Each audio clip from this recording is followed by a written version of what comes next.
Hello, YouTube. In this episode of Joe Cachapolia talks about building a shipping container home and not about tiny homes very much, but that's in the future. We'll be covering a little bit more about ceilings. Just going to show you one of the ceilings. I showed you some last time, but some that came out a little bit nicer. Still basically the same function, but I wanted to just show you that how nice they can look. A little bit about what's going on with the siding and more. And we'll see what that more is soon. Let's see if I can just do this. Nope, every time. There we go. Okay, so first, just going to do a little video here of, we took the front doors off of these containers, and it looks like maybe we went overboard, right? Really cutting off all that hardware. In actuality, what happened is we sold those doors. I think I mentioned that, which was nice to recoup a little bit of cost. But the people that bought them also wanted the hardware, so we cut that off.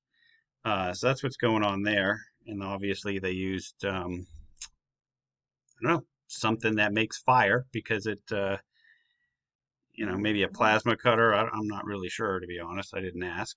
But so we're making that flush because, oh, let's go to the next one.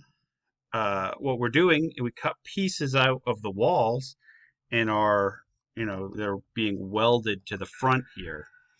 And you can see, actually, this is looking pretty good.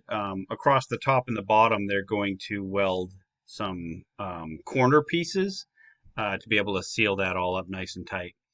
One of the questions you might have is, why we did this flush to the outside instead of doing it inset in where the doors were, kind of like what the back looks like, and I'll show you that in a minute. I had that same question, and the response I got was, this was just kind of how we did it. I think sometimes that's going to be the case. This is, even though the contractors that I'm working with have built these a few times before, it's still really learning. We're trying to figure out the best way to do it. I am hoping to do a lot like this because it seems so far um, like it's going to be great for the budget. I keep doing that. Well, I'm still talking about that. We moved the containers apart from each other. So this is the first time I'm going to get you some good footage of what the outside of these look like. Um, this is one wall that's going to be cut out, and so is this. But hopefully we're going to reuse some of that metal that gets cut out in a couple other spots too, so you'll get to see it. But I wanted to show you this back here. Um, this is what I'm talking about. And yes, got to fire this camera guy, who is me. I'm the camera guy. Sorry. But you can see on the back, we didn't do this. These are the older containers where the back doesn't have doors. It just already has the corrugated metal. I thought it would have been interesting to put the metal just like this, just like how it is. It's not what they decided to do. I don't really think it matters. Nobody's ever going to be looking at the front and the back at the same time. And I do think it's going to make the front look a little bit more flush and uniform. Um, one of the things that's a little funny to do, we're putting this in and then we're going to cut holes in there to put some windows. But I just wanted to mention that it is just to remind you, in case it's not just horribly obvious, that this is really a learning process for me, and it's why I'm going through this. I think that some of these things, I think it probably would have been a little bit better. It would have been easier to make it watertight if we had inserted that in there versus trying to do it flush. Um, Certainly would have been a little less welding as far as I can tell. But that's okay. We're actually, the welder that I've got seems to be moving very fast, and he's not too terribly expensive, which is nice. Um, Here I just taken a little bit more footage of this, again, because we moved these apart, just so you can really see the condition of these containers. Um, they are really rough, but this is the sort of stuff I'm really hoping that we can keep it. Still, it's uncertain. It's just whether or not the city inspector lets us versus having to repaint it. But you can see, obviously, this is sort of what it would look like if it's painted over, and I don't hate that either.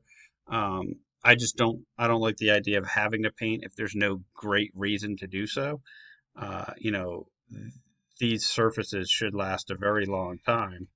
And so, and it just seems sort of like a waste. We're trying to use the reclaimed materials. I think it's a shame when you do that, then you have to doctor them up too much. And this is, I told you I wanted to show you another shot of the ceiling. This is one of the other containers. This one's very straight. You'll see, oh, I paused it too early. We do still have a couple of dents in here, but I think this looks really nice. This is how most of them look. The one I showed you on the video the other day, hopefully you watched that and you liked it and wrote a comment. I know you didn't because, well, unless you're the one person that did. But that would be cool if you did that. I'll tell you to do that more later. But if you saw that one, that other ceiling looked really rough compared to this one. I think both are fine. Again, this ceiling doesn't have to be watertight because we are building a roof over it, and then there's going to be insulation on top of this ceiling. But it is, just aesthetically, this one does look a little bit nicer than the other. Um, Although, I mean, you can tell by now if you've watched any of my videos, I do like the rust and the dents and, just really not trying to hide the fact that this is something that that had a life of its own at some point, and we've taken basically from the boneyard and put back into use.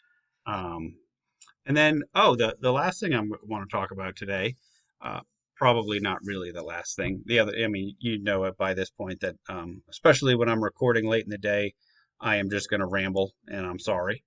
But we picked up some doors and windows. I think I talked about this early on that we were going to, um, pick these up from a place that sells. It's basically surplus, stuff that was either ordered and then not either ordered custom or not the right size and then donated, or extra stuff someone had at the project site, they order too many for whatever reason, they get donated to this store. We buy stuff from there because we're not picky.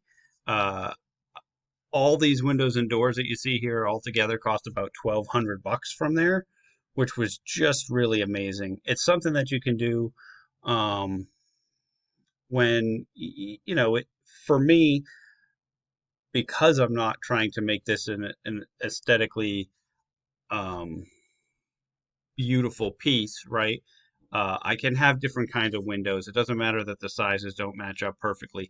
We also have a lot of different shapes going on with the building.